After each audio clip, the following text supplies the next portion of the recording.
বলা নেই কওয়া নেই, ক্লাস চলাকালীন শটান ক্লাসে ঢুকে ক্লাসের মাঝে এত নোংরা কেন খোদ শিক্ষকের কাছে জানতে চাইলেন বিধায়ক।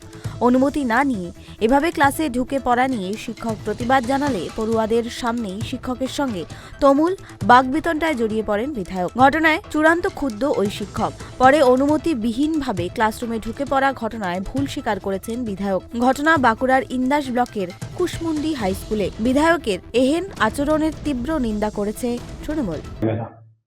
একটা স্কুলের মাস্টারমশাই যখন ক্লাস করেন, আমি যতদূর জানি সেখানে ঢুকতে গেলে তার ন্যূনতম তার পারমিশন লাগে এবং হেড স্যারকে নিয়ে তিনি যেতে পারতেন। তো আমরা হঠাৎ করে লক্ষ্য করলাম এবং তার যে কথাবার্তা ছিল একদম ছাত্রদের সামনে শিক্ষককে চমকাচ্ছেন, ধমকাচ্ছেন। একবারে এটা একটা নির্বোধ অশিক্ষার প্রকাশ। অশিক্ষিত মানুষ না হলে, বর্বর চরিত্রের না হলে, আজকে এই অশিক্ষা যদি ন্যূনতম থাকতো, আজকে কিন্তু একটা ছাত্রদের সামনে একটা শিক্ষককে কখনোই এই ভাষায় কথা বলতে পারতেন না। তার মূলত একটা হুমকি চমকি, কারণ বিজেপির দলটা এরকম হুমকি চমকির মধ্যে দিয়ে চলে। আপনি দেখবেন শুভেন্দু অধিকারী, সেই শুভেন্দু অধিকারী যে হুমকি এবং চমকি দিয়ে কথা বলে, আজকে এরা তার চামুন্ডাওলা সেই একই কথা বলছে। এর বিরুদ্ধে আমরা ধিক্কার জানাই। আজকে একটা শিক্ষককে অপমান মানে গোটা শিক্ষক সমাজকে। অন্যান্য দিনের মতো এদিন বাঁকুড়ার ইন্দাস ব্লকের কুশমুন্ডি হাই স্কুলে চতুর্থ পিরিয়ডের ক্লাস চলছিল। স্কুলের দোতলার দিকে হল ঘরে ক্লাস 8-এর বাংলা ক্লাস নিচ্ছিলেন স্কুলের শিক্ষক গোকুল বিহারী বন্দ্যোপাধ্যায়। সেই ক্লাসরুমে আচমকাই অনুমতিবিহীনভাবে ঢুকে পড়েন ইন্দাসের বিধায়ক নির্মল ধারা। ঢুকেই ক্লাসরুমের মাঝে এত নোংরা কেন তা শিক্ষকের কাছে জানতে চান। শিক্ষক জানান, স্কুলে চতুর্থ শ্রেণীর কর্মী বা সাফাই কর্মী নেই, পড়ুয়ারাই ক্লাসরুম পরিষ্কার করে রাখেন, হাত লাগান শিক্ষকরাও। এদিনও চতুর্থ পিরিয়ডের পর ক্লাসরুম পরিষ্কার করা হবে। এরপরেই শিক্ষক বিধায়কের কাছে জানতে চান কেন অনুমতিবিহীনভাবে বিধায়ক ক্লাসরুমে ঢুকে পড়েছেন। শিক্ষকের এই প্রশ্নে কার্যত ক্ষিপ্ত হয়ে ওঠেন বিধায়ক। ক্লাসরুমে পড়ুয়াদের সামনে শিক্ষকের সঙ্গে বাকবিতণ্ডা শুরু করেন বিধায়ক। আঙুল তুলে বিধায়ক বলতে থাকেন কেন তাকে অনুমতি নিতে হবে। বেশ কিছুক্ষণ বাকবিতণ্ডার পর ক্লাসরুম থেকে বেরিয়ে ঝাড়ু হাতে স্কুল চত্বর সাফাই করেন বিধায়ক। স্কুলের ক্লাসরুমে পড়ুয়াদের সামনে বিধায়ক তার এহেন আচরণ করায় চূড়ান্ত অপমানিত শিক্ষক গোকুল বিহারী বন্দ্যোপাধ্যায়। পিছনের গেট দিয়ে ঢুকলেন, আমি প্রথম বুঝতে পারিনি হঠাৎ করে কি হলো। উইদাউট পারমিশন উনি ঢুকেছেন। ঢুকে আমাকে কিছু না বলেই ক্লাসের মেঝেটা দেখছিলেন, ফ্লোরটা দেখছিলেন এবং আমাকে বললেন, আপনি পড়াচ্ছেন ভালো কথা, তো এরকম এত নোংরা হয়ে আছে এটা আপনি দেখেননি? আমি বললাম আমি দেখেছি এবং আমাদের কোনো গ্রুপ ডি নেই, সাফাই কর্মী নেই। আমি বাচ্চাদেরকে দিয়ে, এগুলো তো ধরুন বাচ্চাদের ডিউটি নয়, তাদেরকে আমরা ভালোবেসে করাতে পারি যে বাবা স্কুলটাও তোমার বাড়ি, একটু করো, আমরাও প্রয়োজনে হাত লাগাতে পারি। তো আমি বললাম যে একটু পরিষ্কার করে দেবে, তাহলে যেহেতু এটা 4th পিরিয়ড, ক্লাসটা হয়ে যাক, মিড ডে মিলটা খেয়ে নিয়ে করবে। সে বাচ্চারা বললো ঠিক আছে স্যার। তারপর উনি এসে গেলেন হঠাৎ।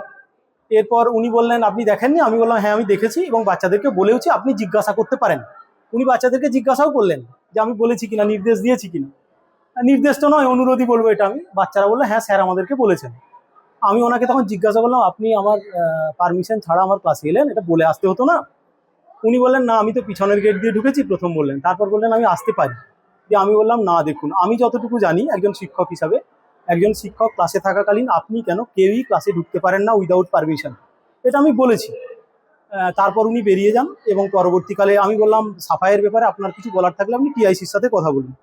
তো উনি এসে নিচে আসেন। পরবর্তীকালে আমাকে উনি গেটের বাইরে ডেকে নিয়ে যেয়ে, গেটের সামনে একটা বাজার আছে, আমাদের ক্যাম্পাস খুব ছোট, সেই জন্য একটু নোংরা হয়েও যায়, সে দোষ হয়তো আমাদেরও, আমরা স্বীকার করছি। এরপর উনি গিয়ে ওখানে আমাকে দেখান যে নোংরা টোংরা আছে। প্রথমে আমি যেতে রাজি ছিলাম না, কারণ আমি একটু খুবই মনে মনে খুব মর্মাহত হয়েছিলাম। আমি বলেছিলাম না আমি যাব না। তারপর উনি রিকোয়েস্ট করলেন যে চলুন দেখবেন। দেখলাম এবং সেখানে উনি আমাকে একবার অবশ্য সরিও বললেন, কিন্তু আমার অপমান তো ছাত্রদের সামনে হলো, এই আর কি। এ নিয়ে আমি অনুমতি না নিয়ে এভাবে ক্লাসরুমে প্রবেশ করার ঘটনার পরে নিজের ভুল স্বীকার করেছেন বিধায়ক।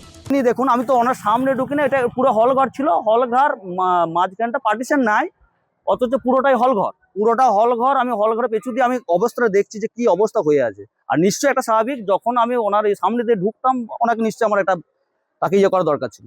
কিন্তু এটা নয়, আমি ওনার সামনে দিয়ে আমি বাইরে দিয়ে ঢুকেছি, বাইরে দিয়ে পুরো হল ঘরের পেছনে ঢুকেছি। ওনারা বলছেন যে ক্লাস চলাকালীন একটা এবং ওনাকে বললাম যে যদি আপনি সেইটা মনে করেন যে আপনাকে ইয়ে করতে, হ্যাঁ সেটা আমি সরি বলেছি, ওনাকে বলেছি ঠিক আছে আমার এটা ভুল হয়েছে। কিন্তু এইরকম অবস্থা কেন? আমি বারবার পেরিয়ে যাই, আপনাদেরকে বারবার বলি যে এই অবস্থা হয়ে আছে, কেন আপনারা পরিষ্কার করবেন না? আপনাদের ঘরটাকে পরিষ্কার করেন, সেটাকেও আপনারা মন্দির পাবেন। তাহলে আপনাদের যেখানে আপনাদের রুটি রোজগার হয়, যে প্রাঙ্গণে আপনাদের রুটি রোজগার হয়, সেখানে এত অপরিষ্কার কেন? এটা আমার অপরাধ? কি চাইছেন কি চাইছেন? এবং এখানে স্কুলে যে 2,56,000 গ্রান্ট দেওয়া হয়েছিল, মাত্র সামথিং কিছু কাজ করেছে, বাকিটাই পকেটে ঢুকিয়ে নিয়েছে। কারা দুর্নীতি করেছে বলে মনে করছে? এখানে দেখুন কমিটি আছে বা এইখানে যারা স্কুলের যারা যুক্ত আছেন, কমিটির সঙ্গে যারা যুক্ত আছেন, তদরূপ করেছে। ভালো কাজ হয় নাই, এই স্কুলে কাজ হয়েছে, তাহলে টাকা গ্রান্ট করবো আমরা, সেখানে তদরূপ করবে, এটা মেনে নেওয়া যায় না। এই ঘটনার তীব্র নিন্দা করেছে তৃণমূল কংগ্রেস। শিক্ষাঙ্গনে জনপ্রতিনিধিদের এমন আচরণ নিয়ে রাজনৈতিক তরজা শুরু হয়েছে জেলায়। Bureau report, KTV Bangla.